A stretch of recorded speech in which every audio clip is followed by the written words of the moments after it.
Ooh, ooh, ooh, ooh. What do you got? What do you got? See you. What you got, man? This for me? Where'd it go? This is mine? All that effort. Running downstairs. It's not even for me. Stupid. I'm not gonna lie. It almost feels like a dream. Like I'm tired today, but it feels like there's not actually VR6 in my car. But then I walk over here and it's still there. Oh my gosh. So today, get that turned on. Today we need to finish this thing up. Well, $42 later, I'm back from Ace. I went there just to get 3 longer bolts for the exhaust and 2 for the trans brace, the extra in there.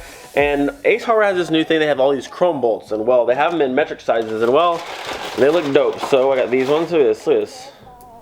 Ooh, look at that, ooh, and washers. So I got 7 of those. I had recently painted these ones on the intake manifold, and they look all right, but you know what, chrome, like look at that. Ooh, those will look so much better. Literally nothing to do with starting the car, but I saw them there, so I had to grab them.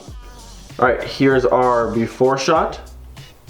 1000% those bolts were completely unnecessary, but 1000% would recommend chrome bolts because they look so sick. 10 out of 10 would recommend. All right, let's do something actually, you know, productive to get in this car running. That would be in our best interest. If you guys remember, in my last engine, I had a lot of my wires and hoses wrapped in this really cool, like little hose cover stuff here.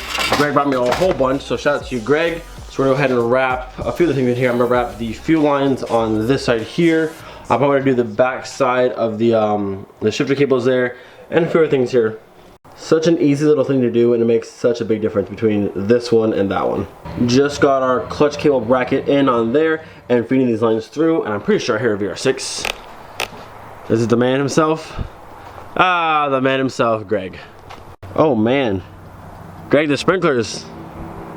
They did you dirty. Oh my goodness, they got you good. The sprinklers got you, buddy. I know. Oh my gosh, they got you good. So the nice thing about having another VR6 here, we can use his as a diagram of where all the things go. Because this is my first time. I've worked on them before and helped Greg, but I don't know where all of the bolts and things and wires go. And Greg does. So we're using his car's diagram to work on mine. Open our fancy new hoses here.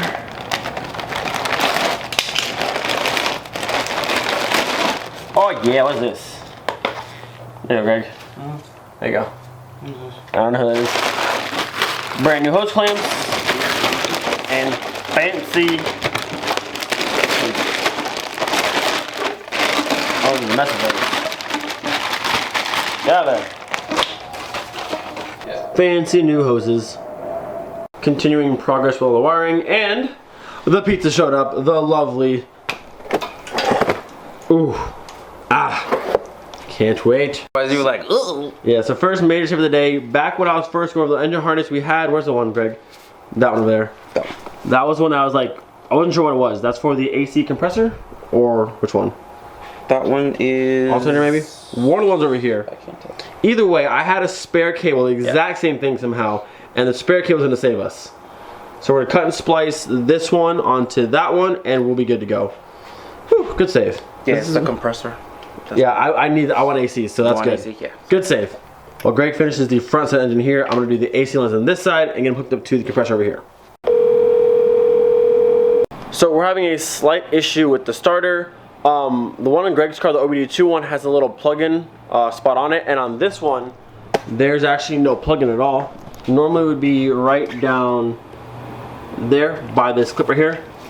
But we don't have the plug-in, so we're trying to call the owner right now. Well, the guy who I bought the engine from a long time ago, to see if this is a new starter, replace starter, OBD1, whatever it's for, and get that sorted out. Or how he had it ran the first time, because the car ran before when I got it. I was there and they pulled it out. So I need to know what they did to bypass that connector, or just how they had it going. But in the meantime, it's pizza time.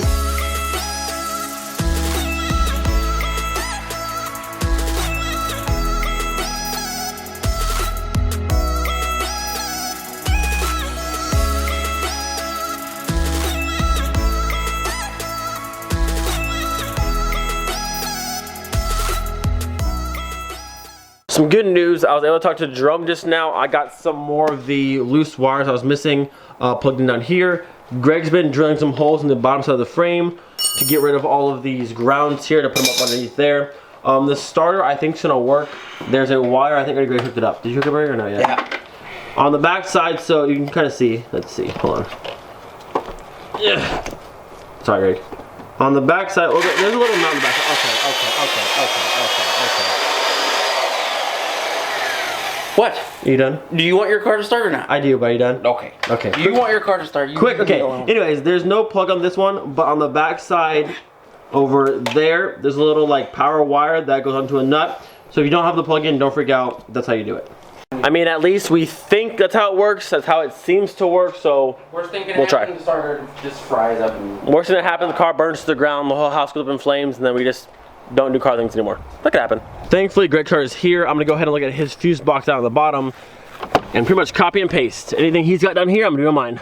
So I think I got all the wiring done for the fuse box. There's like 4 like small connector ones that aren't plugged in anything, but Greg also has a few that aren't plugged in. They may be stuff farther up in the dash, or they might not need them at all. We'll find out when trying to start it. Next will be my master and slave and the clutch pedal bracket that need to go in the car. So over here, Greg is getting all the grounds up under the frame. You can see right there. Just out of the way, out of sight, for a cleaner look. So even though I didn't really do a extended harness or hidden harness, it'll still be fairly clean. It's gonna come down and tuck in here. So for the most part, this whole side will be pretty clear and good to go. All right, quick pause on literally everything. Greg, what do you think? Proper, bro. What do you think? 10 out of 10? Yeah. Danny just posted a picture of his car in our group text. And like, oh, look at this thing. Look at this car, dude. Danny, you absolutely killed it. It was a full Vortex kit, right? Yeah. Full Vortex kit, 17-inch BBS wheels, matching red caps, like, dude. The fitment looks dead on. Dude, I need 17, but yo, this looks so good. Danny. Dang, dude. Yo, the Mark III squad, I said before, in the least cocky way possible, when all these cars are together for Simply Clean, when all these cars are together for Simply Clean, it's gonna look absolutely insane. Greg's car, my car, Danny, Hector, Rafael, the whole squad, it's gonna look absolutely crazy, like when the cars are all part together. Oh, Danny, you killed it, man. That's so sick. Yo, Danny. In Danny's garage? Bro, the car looks stupid good. Give me a walk around. I need to walk around right now. Greg, shut up, I'm vlogging. Huh? Shut up, Greg. Take me to the car, Danny. Let me see it. You're always making too much noise. Well, yeah, Greg's making too much noise over here. It's a problem. Both of you guys could shut the hell up. Yo, the car. Let me see the car. It looks so good, dude. Thanks, bro. Killed it. Dude, it looks so good. Who sprayed your kit? This guy that works at my cousin, he lives in my cousin's subdivision, and he told me about him. And then I went up over there, and then he looked at the parts. He was like, "Yeah, I can do it."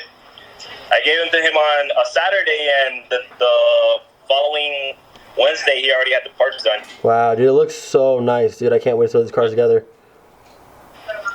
Yeah, he killed it. He killed it for sure. The wheels look good. I love the 17s.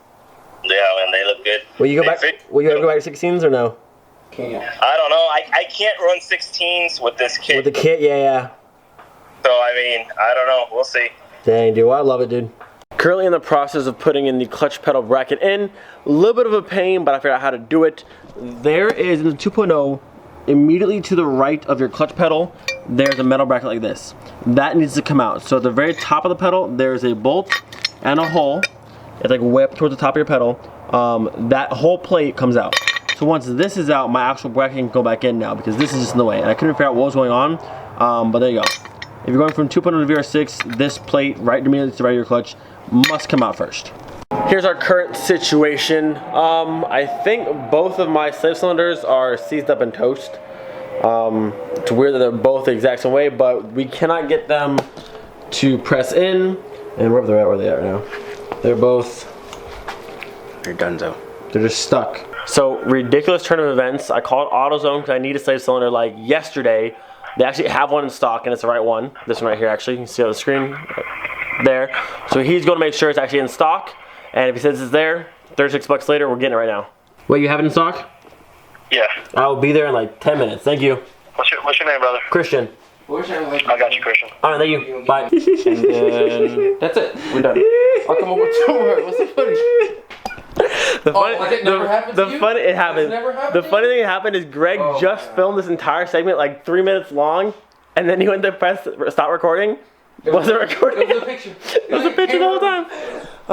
Sorry, I had this pointed out. I feel bad. I done it before. Okay, Greg is heading home. I'm heading to AutoZone to pick my slave cylinder. I'm gonna get as much as physically done tonight as possible, and then tomorrow, if no more weird hiccups happen, we should be good to start it. We only have a handful, like maybe an hour or 2 hours, maybe 3 or 4 to put back into this before it's there. I mean, it's really close. We got stuck on this, and the pedal sucked for a long time. But other than that, I mean, we're moving forward pretty quickly. Oh, the cold starts. I need this in my life. I want it to be today, but tomorrow we'll have this. Dude, it sounds so good.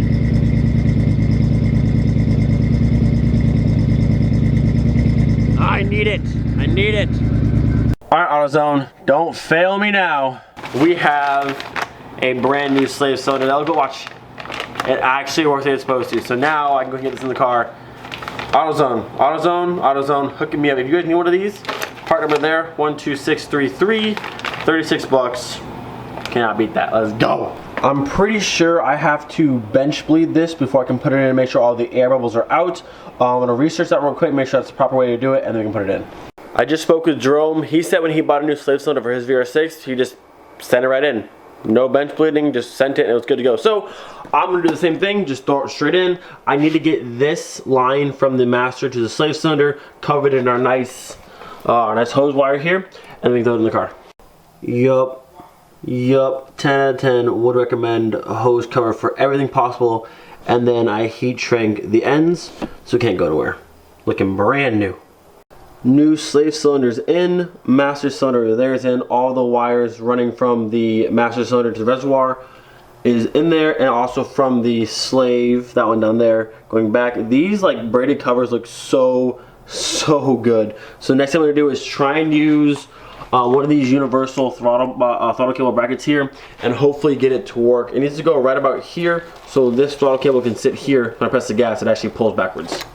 Alright, so I was going to try and use this bracket here, but the holes are too small for the bolt size here. Normally the Vr6 bracket goes right here and holds onto this section of your throttle cable. But this little bracket right here, I actually went ahead and zip tied it in.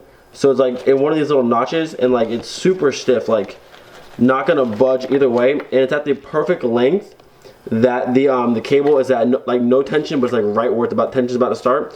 If I had the cable, the 2.0 cable in the Vr6 spot, there would have been slack here, so it had a delay on the pedal inside the car. So this is actually, in my opinion, better. It's at the right length, perfect, and there's the right amount of tension on it, and it's not going anywhere. Anyone who's like worried about zip tying the throttle cable, when I did the Mark IV intake manifold swap, the entire time I had that, which was a good while, that throttle cable was zip tied the entire time. Not one issue, so I'm confident this won't be a problem. Heat shrink and wrap everything. The garage is all nice and clean and happy once again.